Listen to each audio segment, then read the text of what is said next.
దీని మీద డిఎస్సి మీద ఒక రకంగా ఇంతమంది అధికారులు రావడం, మాట్లాడడం, ప్రతి స్టూడెంట్ పేరు చెప్పి వాళ్ళకి ఎందుకు రాలేదు, వాళ్ళకి ర్యాంక్ ఎంత వచ్చింది, ఎక్కడ పోయింది అనేది క్లారిటీ ఇచ్చారు.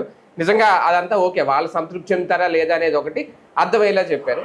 మిగిలిన విషయాల్లో కూడా ఇలాగే క్లారిటీ తీసుకుంటే ఇస్తే బాగుంటుందేమో. చాలా అద్భుతంగా ఉంటుంది. బేసిక్గా ఏంటంటే ప్రజలకి సంబంధించిన అంశాల్లో మీడియాని తిట్టిపోయడము, మీడియా మీద ఎదురుదాడి చేయడము, ఆరోపణలు చేస్తూ కాలక్షేపం చేయడం కాకుండా ఇలాంటి బాధ్యతాయుతమైన నిర్ణయం తీసుకుంటే అభినందిద్దాం ఎప్పుడైనా సరే. అంటే పోనీ విద్యాశాఖలోనే ఇప్పుడు విద్యార్థులు ఉన్నారు, కొంతమందికి ఇస్తున్నారంట, కొంతమందికి ఫీజు రియంబర్స్మెంట్ ఇవ్వట్లేదంట.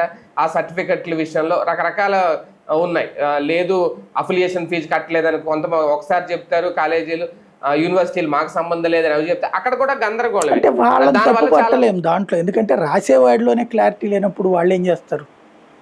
బేసిక్గా వాళ్ళైతే ఫీజు రియంబర్స్మెంట్ ఇచ్చేస్తున్నారు, వాళ్ళు కూడా మేము అంతా కరెక్ట్ గానే చేస్తున్నామని చెప్తున్నారు. ఇప్పుడు ఒకటి అదే కదా సమస్య. కాబట్టి సమస్య ఎక్కడ వస్తున్నదంటే ప్రభుత్వం రెస్పాన్సిబిలిటీ అన్నది అధికారుల మీదకి తోసేయకూడదు. ఇది రాజకీయ అంశం. ఇప్పుడు ఏంటంటే ఎక్కువ డ్యామేజ్ అవుతుంది కదా అన్న భయంతో చేశారు. అవి పెద్దగా డ్యామేజ్ కాదు కదా అనుకుంటున్నారు. అంటే అధికారులు కూడా తమ మీద ప్రతిదీ దోచేస్తున్నారు అనేది ఆ విషయం దృష్టిలో పెట్టుకుని క్లారిటీ ఇచ్చారు. అది ఎప్పుడు ఉంటది. తెలుగుదేశం పార్టీ అధికారంలో ఉన్నప్పుడు అధికారుల మీదకే తోస్తారు. మీడియా